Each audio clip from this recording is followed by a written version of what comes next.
They thought I couldn't remember, that I'd become some fragile ghost of a woman, Who are wandering you? through their apartment like unpaid help. They fed me pills I didn't need, whispered plans outside my door, called the psychiatric home before I could stand. But they didn't know I had already cashed in the lottery ticket, $5 million, and one broken fall that cracked open the truth. So when I looked my son in the eyes and asked, "Who are you?" I wasn't confused. I was watching him flinch, wondering how fast he'd try to bury me. The beeping of the heart monitor was steady, but it felt like it echoed off the sterile hospital walls louder than it should. I lay in the narrow bed, the scent of disinfectant stinging my nose, pretending I didn't know where I was, or who they were. David stood stiffly by the window, arms crossed, trying to look concerned. His wife, Julia, paced the room with a clipboard in hand and fake sympathy in her eyes. I watched them through half-lidded eyes, feigning confusion. They thought I had memory loss, thought the fall down the concrete stairs had scrambled the last of my brain. I let them think it. Julia leaned in, voice dripping in manufactured sweetness. "The community service workers said they can move her as early as this afternoon," she said, loud enough for me to hear. "Sunnybrook has a spot open in their memory wing." David nodded. "Get it done. We'll say it's best for her safety." I turned my head slowly toward them. "Excuse me, who are you?" I whispered. David froze mid-step. Julia blinked, then pasted on a sympathetic smile and walked over to pat my hand. "Ma'am, don't worry. Everything's being taken care of." Ma'am. That was the moment I knew they no longer saw me as family. Just a ma'am. A case file. A burden to be managed and relocated. 6 years I had spent cooking their meals, changing diapers, folding laundry, handing over my savings. I sold the house your father built with his own hands, the one with the plum tree he planted for our first anniversary. I gave them everything, thinking I was helping my son build a better life. Now they wanted to erase me, quietly, legally, painlessly, for them. I smiled faintly and closed my eyes. But inside, my heart was on fire. They didn't know I had already claimed the winning ticket. That before I'd gone out to buy groceries, the same trip that ended in my fall, I had checked the numbers 3 times and felt the world spin around me. $5 million. My hands had shaken as I folded the slip and tucked it under the old sweater in my closet. I was going to tell them. I was going to surprise them with a celebration. But then I fell. And when I opened my eyes, I didn't see love or worry in theirs. I saw calculation. I heard the plan, whispered in the hallway when they thought I was too fogged to listen. "Send her to that place. My parents want to move in soon anyway. Just stick to the plan. Once she's in, she's in." I'd raised that boy. I'd held his fevered forehead through nights of croup and cold and heartbreak. I stayed up sewing costumes when we couldn't afford to buy any. I forgave every stupid mistake, every selfish silence. But he couldn't wait to dispose of me. I opened my eyes and stared at the ceiling. "Sunnybrook," I said aloud. "That's a nice name." Julia beamed, mistaking surrender for compliance. "Yes, very nice. Lots of light and friendly staff." David nodded like he was signing off on a delivery. I looked at him, studying the lines in his face. So familiar, so distant. "You look like someone I used to know," I said softly. He looked uneasy but said nothing. That afternoon, they left to finalize arrangements. As soon as the door closed behind them, I sat up, unhooked myself from the monitors, and reached for the phone. "I'd like to arrange a discharge," I told the nurse calmly. "Immediately." By nightfall, I was in a cab headed not for Sunnybrook, but for the Pacific Grand Hotel. I didn't flinch when the concierge asked for my ID. I handed it over with a steady hand. He gave me a room on the 18th floor with a view of the city skyline. The air smelled like lemon polish and freedom. That night, I stood by the floor-to-ceiling window in a robe I didn't own yesterday, sipping hot tea and watching the lights below. My mind replayed every thankless meal, every ignored cry for help, every time David had looked away when Julia snapped at me. They thought I had memory loss. Number I had memory clarity. I remembered everything. And now I had time. I had money. And for the first time in decades, I had a plan. 6 years earlier, I stood at the threshold of their small San Francisco apartment, gripping the handle of my suitcase a little tighter. I told myself I was doing the right thing, coming to help, to be useful, to be near my son as his life blossomed into something bigger. David greeted me with a distracted hug. Julia barely looked up from her phone. The apartment was small. 2 bedrooms, one barely wide enough to fit a crib. They promised it was temporary. "Just until we get our place, Mom," David said, squeezing my hand. "Thanks for coming." I smiled, unsure. I missed Oregon already. My little house with the lilac bush out front, the mornings where birds sang at the window. But Julia was pregnant and far from her family. David looked exhausted. I thought I was needed. Within a month, they started hinting. The savings I had built from years of careful living sat untouched in an account I rarely used. The house in Oregon, the one we raised David in, was too much to maintain, they said. "You're here now anyway," Julia reasoned over her 3rd cup of coffee one morning. "Why not sell and just enjoy being close to the grandkids?" They made it sound like freedom, a release. I fell for it. The house sold. Then the rental property I'd held on to. By the end of the summer, I had liquidated nearly everything and added it to our pooled funds. They sold their old apartment too, and with all that combined, we bought a modest home. Just over 1,000 square feet, tucked in a tightly packed neighborhood with 0 yard and paper-thin walls. They said it was ours. But the deed had only 2 names, David and Julia. When I asked about it, Julia laughed lightly.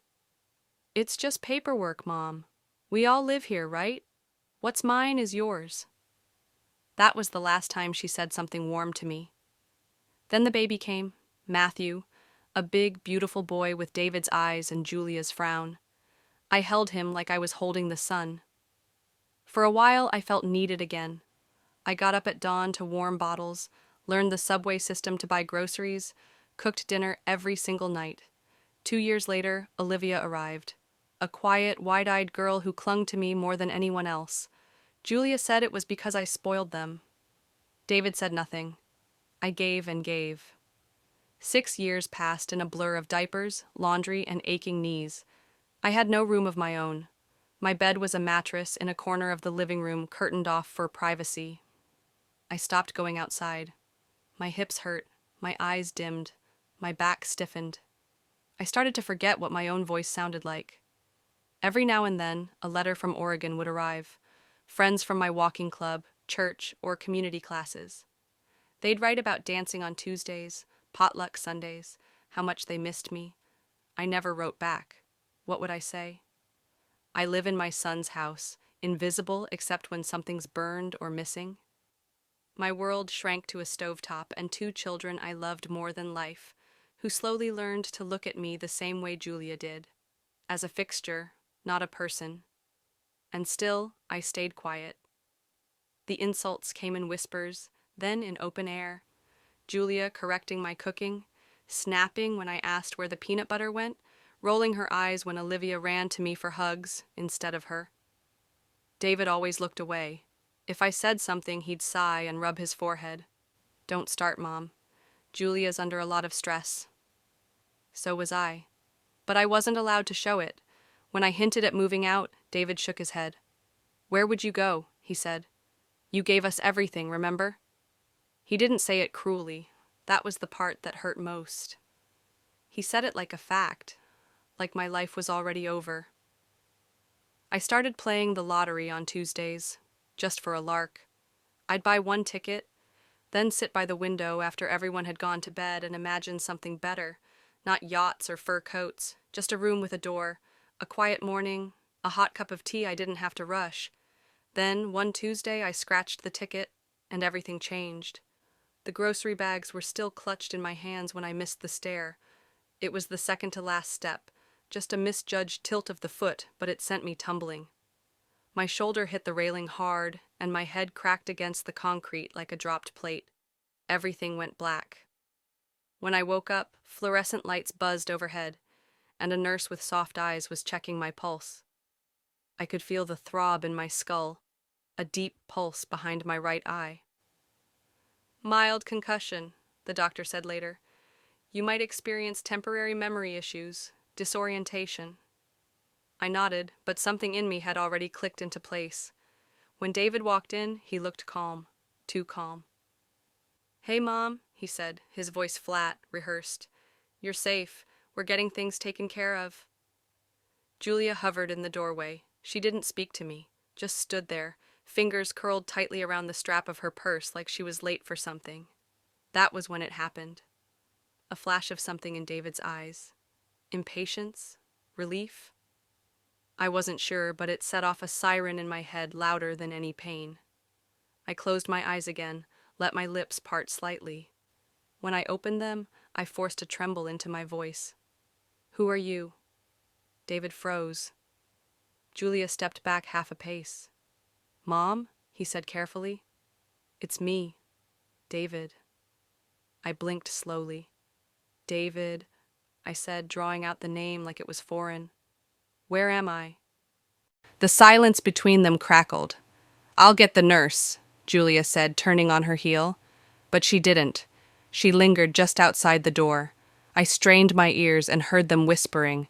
Julia, "Is she faking?" David, "No. It's the concussion. The doctor warned us." Julia, "Then this is the best time. My parents are ready to move in. We can't keep this up." David, "Let's stick to the plan. We send her to the memory care place. Sunnybrook, right?" Julia, "It's cheap. They'll take her." David, "Good. Once she's there, we clean the house out. She'll forget she ever had a savings account." I didn't move. I didn't cry. I just felt everything inside me go still, like my body had frozen from the inside out. This wasn't about help. It was about disposal. All those years, all the sacrifice, all the dinners, the babysitting, the house I gave up. They weren't just done with me. They were eager to erase me. That night, I asked the nurse for a notepad. While David and Julia finalized arrangements, I quietly jotted down every word I remembered from their hallway conversation. I wrote down the name Sunnybrook. I underlined the word cheap. I sketched a box and wrote inside it. They think I forgot. I haven't.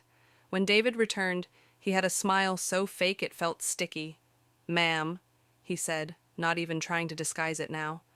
"You've been referred to a lovely community facility. They'll take good care of you." "Ma'am." There it was again. I looked him straight in the eye and whispered, "You're a kind boy." His smile twitched. He nodded. "You just rest. We'll take care of everything." That night, when they left the room, I reached for the drawer under my bed where they'd stashed my handbag. Still there. The ticket. The winning numbers printed in red ink, slightly faded at the corners from where I'd held it so tightly. $5 million. If I hadn't fallen that day, I would have cooked them a celebratory meal, lit candles, opened wine, given them a future. Instead, I fell. And they showed me who they really were. I stared at the ceiling until dawn. By morning, I had called for discharge. I told the nurse I had a cousin coming to get me. I lied. There was no cousin. Only me. And the truth I now carried like a blade tucked under my coat. The air outside the hospital felt different that night, thinner, colder. It bit at my cheeks as I stepped into the waiting cab and gave the driver an address I barely remembered reading once. I wasn't sure where I was going, only that I had to get away. The Pacific Grand Hotel towered above the street, its gold-lettered name shining beneath soft lights. It wasn't the kind of place someone like me usually entered alone, suitcase in hand and scalp still tender from a fall. But no one stopped me. At the check-in desk, I handed over my ID and one of the credit cards still in my name, miraculously untouched by David. The receptionist smiled politely and gave me a room on the 18th floor. I rode the elevator up in silence, clutching my suitcase like it was the last solid thing in my life. The room was all clean lines and softness, thick curtains, high thread count sheets, a view that made the city lights look like stars had fallen to earth. I closed the door and locked it. Deadbolt, chain, latch. Only then did I let my legs give out beneath me. They had planned to send me away, to vanish me into some understaffed facility where people forgot your name before they learned it. But I had beaten them to it. I had disappeared first. I slept for 12 hours. When I woke up, I called the bank and reported my pension card stolen. Just like that, the $2,500 David had quietly rerouted each month was cut off. Then I called the lottery office. "Yes," I said when the clerk asked if I was ready to claim my prize. "I'm ready."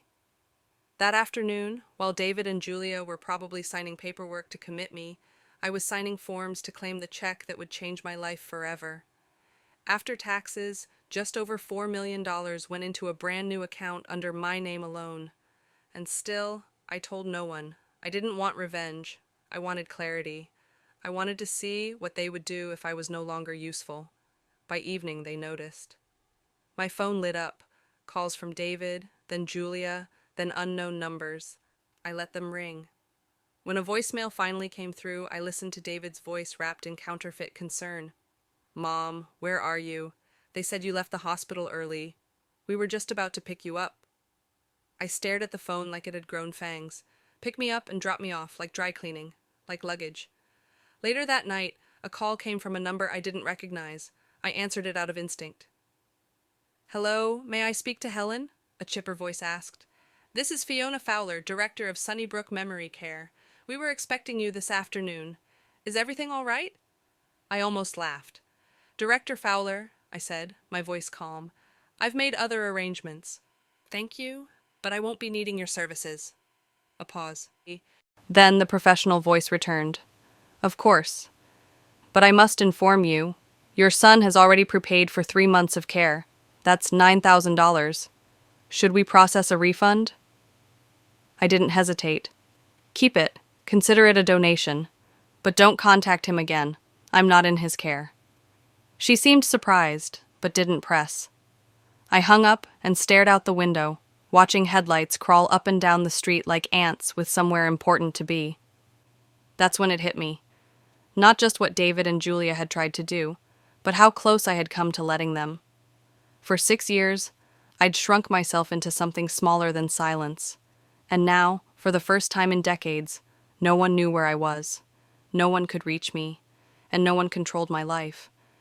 I didn't feel scared. I felt free. I didn't leave the hotel for 2 days, not because I was afraid, but because I needed time. Time to think, to remember, to let the silence speak without interruption. For once, I didn't have to set an alarm, pack school lunches, or tiptoe around someone else's bad mood. I didn't have to be useful. In the mornings, I stood by the tall windows and watched the city stretch awake. People rushed toward jobs they hated, relationships they feared, routines they never questioned. I had lived that life too, just behind closed curtains, in silence. I was born into poverty in the middle of Indiana. My mother worked the fields, my father drank. At 13, I learned to make meals out of flour and prayers. At 17, I married the first man who looked at me with kindness. That man was David's father. He wasn't perfect. He had his silences, his days where grief hung around his neck like a millstone, but he never raised his voice, never left. And when he passed away the week after my 62nd birthday, I thought I had already lived the hardest chapter of my life. I was wrong. After he died, people told me, "At least you have your son," as if that was supposed to be comfort, as if being a mother was a foolproof insurance against loneliness. At first, I believed it. I moved to San Francisco thinking I'd be part of something again, part of their new beginning. I never imagined I'd become the background. I think the slowest kind of heartbreak is the one that doesn't even get a name. The kind that accumulates in the corners of a life. The dinners no one thanks you for. The birthdays where your name isn't on the cake. The way your opinion stops being asked. But your labor is always expected. For years, I told myself they were just busy, just stressed. I explained away the slights, the dismissals, the days I wasn't even addressed directly. "Don't rock the boat," I'd whisper to myself. "Just keep the peace." That phrase, "just keep the peace," has been the leash around my throat for most of my life. I learned it from my mother, who swallowed her pride every time my father came home drunk. From my grandmother, who stayed with a man who had a second family in the next town. From every woman I knew who called her self-erasure a virtue. The historical cost of being the good woman is that no one notices when you disappear. No one asks if you're happy. They only ask if dinner's ready. That morning, I stood in front of the hotel mirror, looking at the fine lines carved into my skin. I saw a face I barely recognized. Worn, yes, but still here, still watching, still capable of pulling off something they never saw coming. For a brief moment, I wondered, had David always been this cold, or had I raised him to believe I'd always be there no matter what? I had told him too many times, "It's okay, sweetie, I'll handle it." I handled everything, even my own slow erasure, but not anymore. I dug through my suitcase and found the folded paper I had taken from my sock drawer before I left. It was yellowing now, creased, faded, but still intact. The winning ticket. The irony wasn't lost on me. I had never believed in luck. Not really. But maybe luck wasn't something you found. Maybe it was something that arrived precisely when you stopped waiting to be saved. I placed it inside the hotel room's safe, closed the latch, and turned the key. Then I made a decision. I wasn't just going to survive this. I was going to rebuild, on my own terms. No more giving without receiving. No more second chances to people who used kindness as currency. No more apologizing for wanting more than a mattress in the corner of someone else's house. If that made me cruel in their eyes, so be it. I finally had enough distance to see that the love I gave was never the problem. It was who I gave it to. I didn't answer their calls for 5 days. The first few were laced with panic. David's voice straining for composure, Julia's false kindness curdling around the edges. But they had already shown me who they were. Each message was a different shade of control. "Mom, we're worried." "Mom, we can explain." "Mom, it's just a misunderstanding." "Where the hell are you?" By the 6th message, the masks had cracked. I blocked every number. I walked to the bank and opened a private trust in my name. Then I transferred the entire lottery sum, what was left after taxes, into that account, sealed under legal protection. No one but me could touch it. Then I visited the Social Security office and filed to have my pension redirected to a new card. Reported the old one lost. Irretrievable. Cancelled. No more monthly deposits for them to spend on fine dining and weekend trips while I ate leftover crusts. The moment the banker handed me the new pension card, I felt a weight slip from my spine. Not all of it, but enough. Freedom isn't always a dramatic explosion. Sometimes it's paperwork.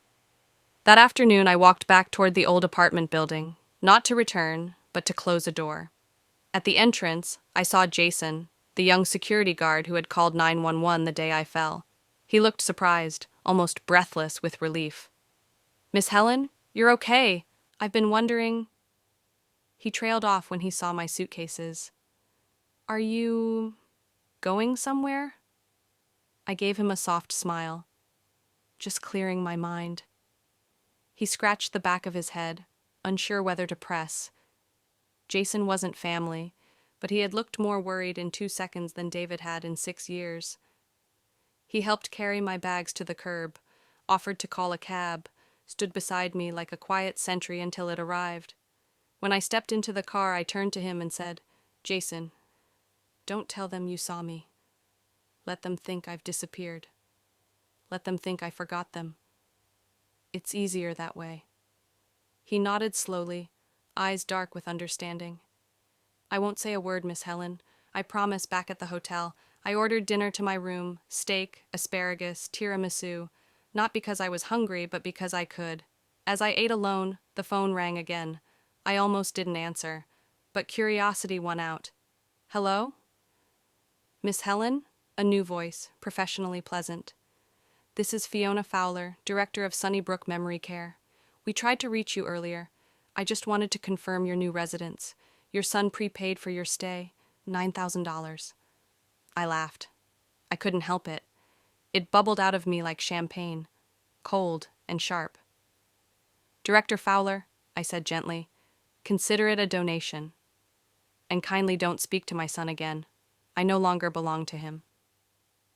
There was a pause, then the quietest response. Understood. When I hung up, I stared at the phone. They hadn't even looked for me themselves.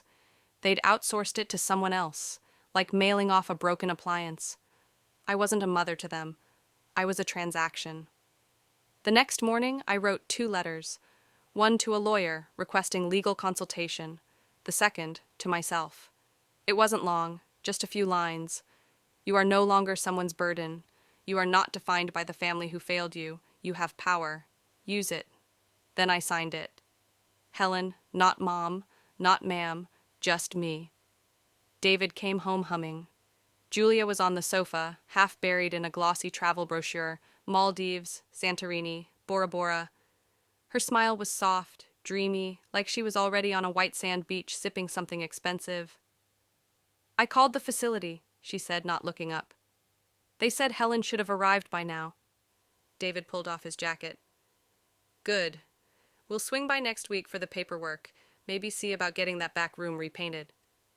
Then his phone rang. He picked up without looking. Mr. David, this is Fiona Fowler from Sunnybrook. We've run into a small issue. The rest of her sentence hit like a brick. She's not here. She discharged herself early. You don't know where she is? David's hand trembled as he lowered the phone. Julia looked up. What's wrong?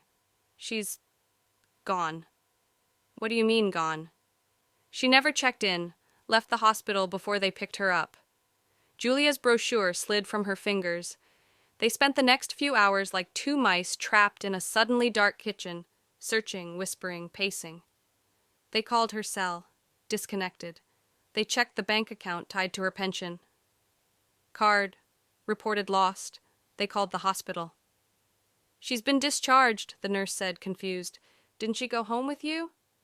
It took less than a day for Julia's soft panic to turn jagged. You don't think she... She stopped mid-sentence. David looked at her, face pale. The ticket, he whispered. She won.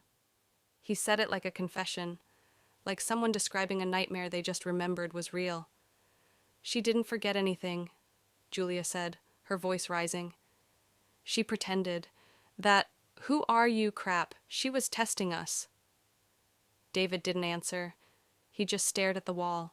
For the first time in years, his mother had done something they didn't predict. She was always the background, silent, loyal, disposable.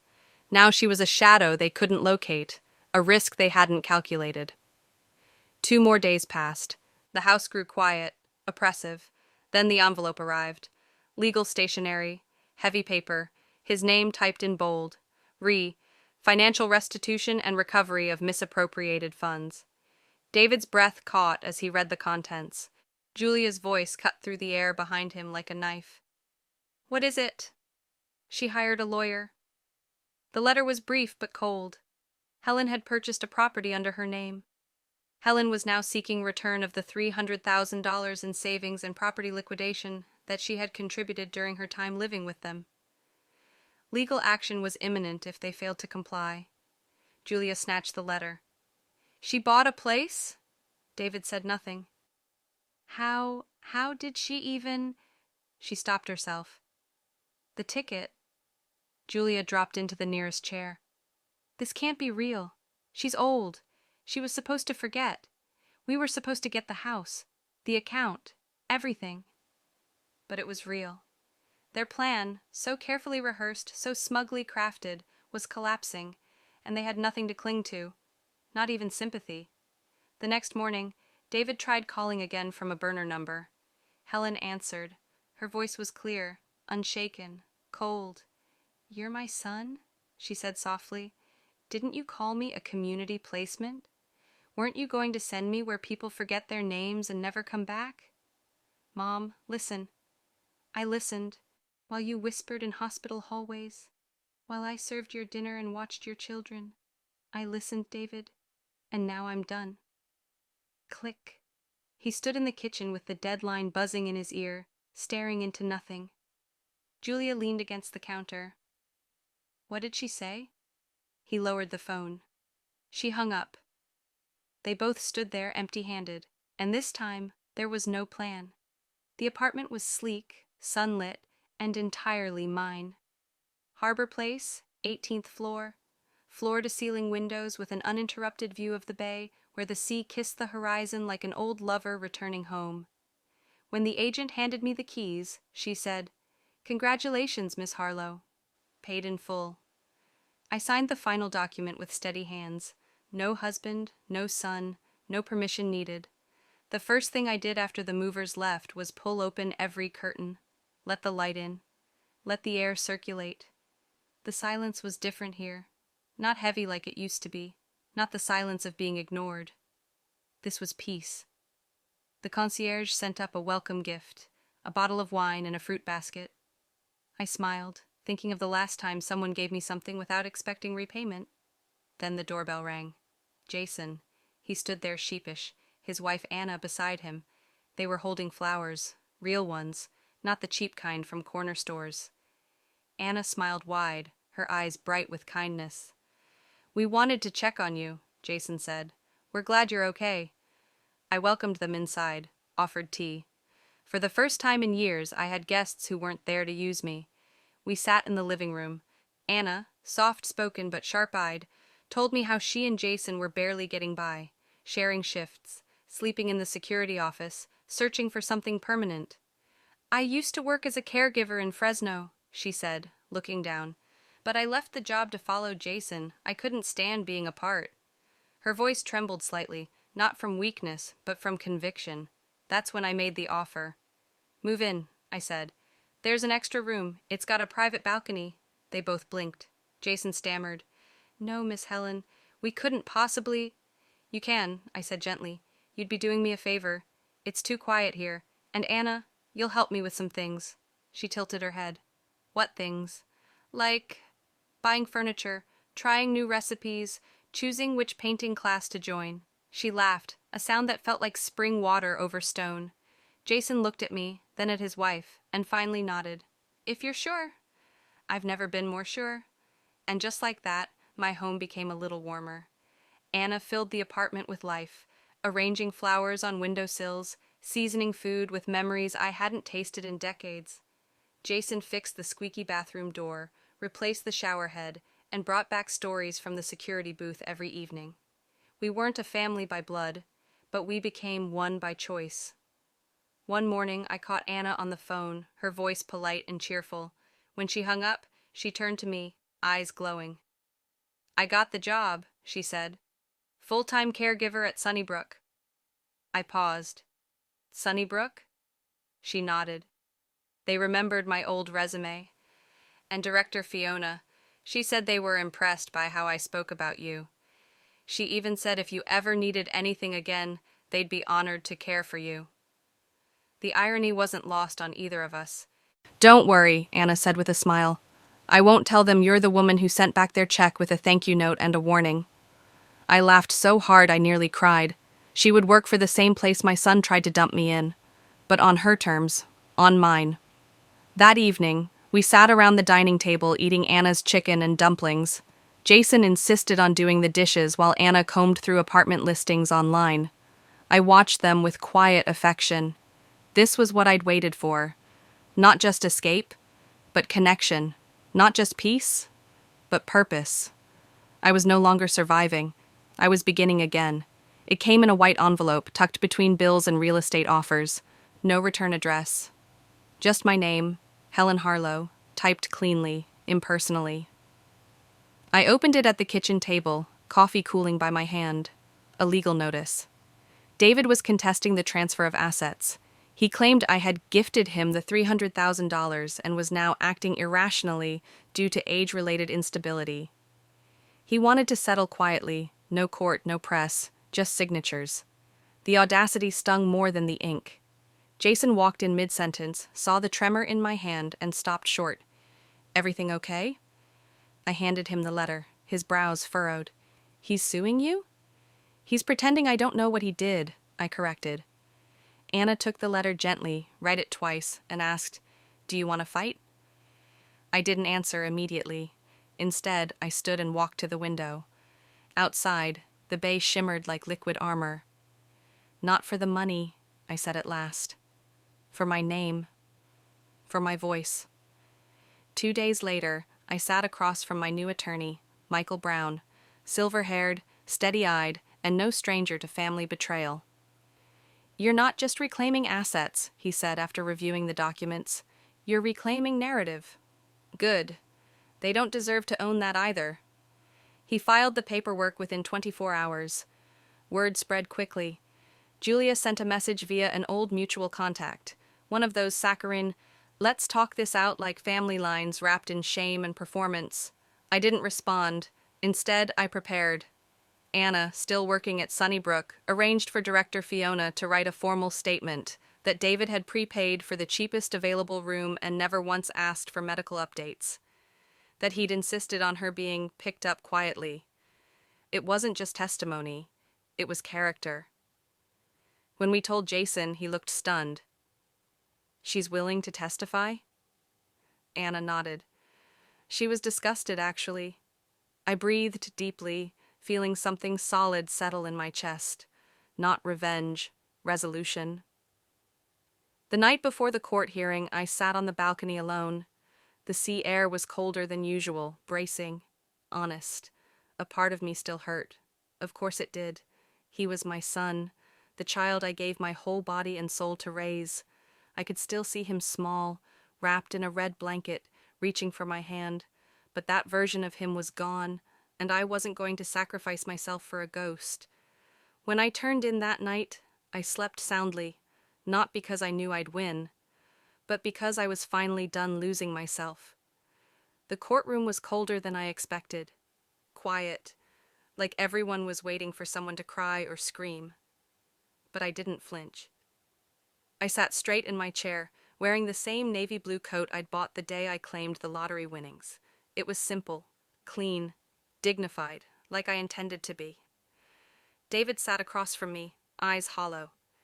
Julia was next to him, her face hard, unreadable. Their lawyer looked bored. The judge asked if we were ready to begin. My attorney, Michael Brown, stood. "We are." He moved smoothly through the evidence, the bank statements showing my $300,000 deposit, the absence of my name on the deed, the prepayment for a memory care facility made without my consent. Then he introduced the witness statement from Director Fiona, concise, devastating. It was not about paperwork. It was about intent. The courtroom listened as Fiona's words rang out. Mr. David Harlow expressed no concern for his mother's well-being. He only emphasized transferring her quietly and economically. This is not consistent with family care. It is consistent with abandonment. The judge asked me if I wanted to speak. I stood slowly. "I didn't come here today for money," I said. "I came here to take my name back." I let the silence sit before continuing. For 6 years, I gave them everything. Not just money, but my time, my health, my identity. I cooked, I cleaned, I raised their children. And when I was no longer useful, they made plans to send me away. Quietly, like luggage. I turned and looked straight at David. "I heard you, outside my hospital room. I heard every word, and when I asked who you were, I wasn't confused. I was testing you. And you failed." He looked away. Julia was pale. The judge ruled before lunch. David and Julia were ordered to repay the $300,000, plus interest and damages. The judgment was made public. Their names were now tied not to inheritance, but to humiliation. As we exited the building, Michael shook my hand. "You didn't just win," he said. "You changed the story." I walked out into the sunlight and didn't look back. In the weeks that followed, I made quiet moves. I donated a portion of my winnings to elder advocacy groups, especially those helping women forced to give up independence for family care. I gave to charities serving abandoned children because Anna had once been one. I even set up a small scholarship in my late husband's name, for young people from forgotten towns who still believed in loyalty. And I bought Jason and Anna a small condo of their own. At first, they refused. Jason almost cried, but I insisted. "You're my family now," I said simply. "I want you to have a place that's yours." They moved in a week later, but still returned each night for dinner. Sometimes I watched them bicker over grocery lists or laugh while chopping onions, and I felt something I hadn't in years: home. One morning, while painting at the community center, another class I'd signed up for on a whim, I received a call from a friend back in Oregon, a walking buddy I hadn't spoken to in nearly a decade. "We heard what happened," she said. "The court case, the win, all of it." I braced myself. Then she laughed softly. "You're a legend, Helen. You really are." I smiled, warmth flooding through me. Later that day, I stood out on the balcony as the sun dipped low, spilling gold across the bay. I held a cup of tea Anna had made, chamomile with a slice of orange. I breathed deeply, the wind lifting the corners of my robe. This was the life I'd once only imagined. Not rich in jewels, but rich in peace, in space, in love that didn't come with conditions. I thought about David once, briefly, but there was no sting anymore, just distance, just freedom. I turned back toward the open apartment behind me, toward the sound of dinner being set and laughter coming from the kitchen. And I whispered to the wind, as much for myself as for the world. I remembered everything, and I chose myself.